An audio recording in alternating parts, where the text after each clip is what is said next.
All right, so today's topic is a topic that everyone can relate to. Everybody's gone through, probably currently dealing with it right now, which probably drew you to this video or would deal with in the future, right? So managing your anxiety, your stress, and your depression. So for me, I've had a lot of different occasions where I was super stressed out. It caused some form of anxiety, and it even caused like minor forms of depression. You know what I mean? And like, I just want to be able to provide. I'm no psychologist. I'm no mental health expert. None of that. All I'm doing is just providing some of the personal things that work for me, providing my perspective on it, and hopefully helping somebody out that, you know what I mean, obviously drew to this or is attracted to this video, gravitated to this video for a reason. You know what I mean? So the first thing I want to do is let everyone know that you're not the only one, right? So we tend to go through different issues and we tend to go through different problems, and we're scared to talk to people because we feel like we're going to be looked at as like weird or alienated, or like we're going to be looked at as weak. The thing is, the more that you foster those emotions and those thoughts, all that stuff is just going to make it more, it's going to make it harder for you to get that weight off your shoulders, right? You control your thoughts, you can control your emotions. So the biggest thing is, what I've learned over the course of time is that your thoughts are super powerful. You know what I mean? So a lot of the times we could be in a good mood and everything could just be going right for us. But it's like once one thing goes south, it's like our thoughts just lead us astray. You know what I mean? So it's like once you control your thoughts and you have all your thoughts together, your heart and your emotions won't be so tied up when it comes to stress and being so anxious. You know what I mean? When you're anxious, it's because you either don't know what to expect as far as like what's in the near future, or you're anxious about something that already happened and you're like, wow, what's the repercussions are going to be? What's the consequences? All that stuff. But the thing is, if it already happened, it already happened, and there's nothing you could do to change it. You could probably lessen the severity of it, but whatever you already did, whether it be cheating, whether it be you got into an accident, or whether it be something that you don't want somebody else to know, the best thing that you could do for yourself is to be able to face it head on, and don't try to avoid it, and don't overthink it. You know what I mean? Like, if you already did it, it's already happened. It's already done. The damage has been done. And as far as for things for the future, as far as people saying like, oh, don't jinx me. Some people have a very high belief in jinxing and karma. I believe in karma. I don't believe in jinx. But you know what I mean? What's meant to happen is meant to happen. You know what I mean? We typically, we worry ourselves and we put ourselves in a high level of distress because we're so focused and concentrated on what's to come ahead of us. And we're not really focused on the present. The moment that you put yourself in the present situation is the moment that everything will seem to clear up for you. You know what I mean? And I tend to do that all the time. You know what I mean? And that's the reason why I want to bring this video to you and bring some of the things that work for me that help, you know, get me out of those slumps that I, you know, can sometimes find myself in. So first thing, don't resist, embrace it, right? So a lot of the times we're in denial. We're like, nah, I'm not really stressed about anything, whatever the case is. Or somebody can ask you, you know, hey, how you doing? How's your day?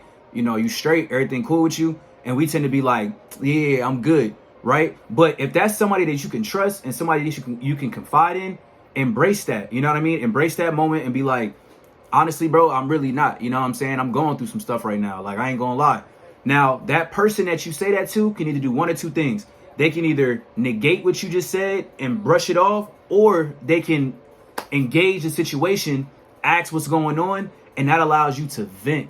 You know what I mean? You venting to someone that you can trust and that you know will give you that ear to actually listen to your problems, that is crucial for you to get over any type of slump or get over any type of stress hurdle. You know what I mean? So don't resist, embrace it.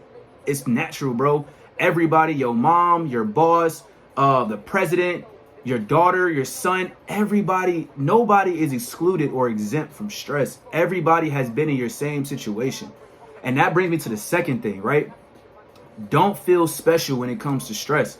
Understand that everybody has, will, or is going through the same exact stuff you're going through. So that should help you get out of whatever hole that you're in, slump that you're in. I've had numerous slumps. I've had credit card debt. I've had financial issues. I've had relationship problems. I had issues when I got my DUI and thinking that my whole life was in shambles. Like, there was so many different slumps that I had to encounter and different hurdles that I had to, you know, get through myself. You know what I mean? Like, it's not about having other people solve the problems. You have to solve those problems yourself. And at the end of the day, like I just said, you are not special. Everybody has issues.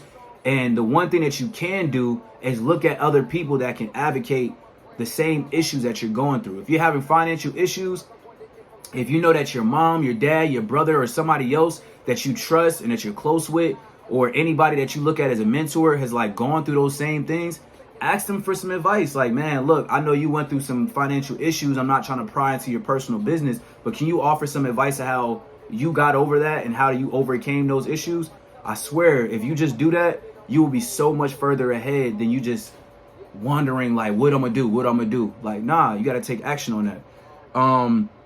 The second thing is ask the uncomfortable questions and figure out how to mend those problems, right? And when I say ask those uncomfortable questions, you got to ask yourself that. So what I typically do, I write down all my issues. If I ever have a moment of like where I feel like my clarity is not there and I feel like I'm just kind of all over the place, I start writing stuff down. I'm like, all right, so why is my thoughts all over the place? Why am I scattered? Okay, is it school? Nah, it's not school. Is it my relationship? Nah, it's not my relationship. Is it my finances? Nah, it's not my finances. Is it my diet and as far as like how I'm taking care of myself? Oh, there you go. I've been eating bad. I've been eating fast food. I've been drinking a lot of soda. I've been drinking alcohol. I've been drinking too much, more than I often do. There lies the problem. You know what I mean? And you got to be able to have those reflective moments to where you could be honest with yourself. And a lot of the times, if you take that time to be honest with yourself, all your problems are right there in front of you. You know what I mean? That's called transparency. That's self-reflecting, and everybody must do it. So I'm not going to say you have to do it every day, but I do it every Sunday. I would recommend you do it every Sunday, every Saturday, whatever day that you would like to allocate to figuring out what your week was like prior to. You have to do it. Write down whatever you feel like you could have done better. Write down the things that you want to, the things that you want to improve on, the things that you've improved on, and, just different goals that you have in mind for yourself. Okay, I found myself stressing out because I wasn't working out this week. I want to try to make a goal of working out 2 times a week. After that, you start doing 2 times a week, you up the ante. Now you're doing 4 times a week, 5 times a week, and you just figured out your own issues and you didn't allow it to draw out for 3, 4, 5, 6 months.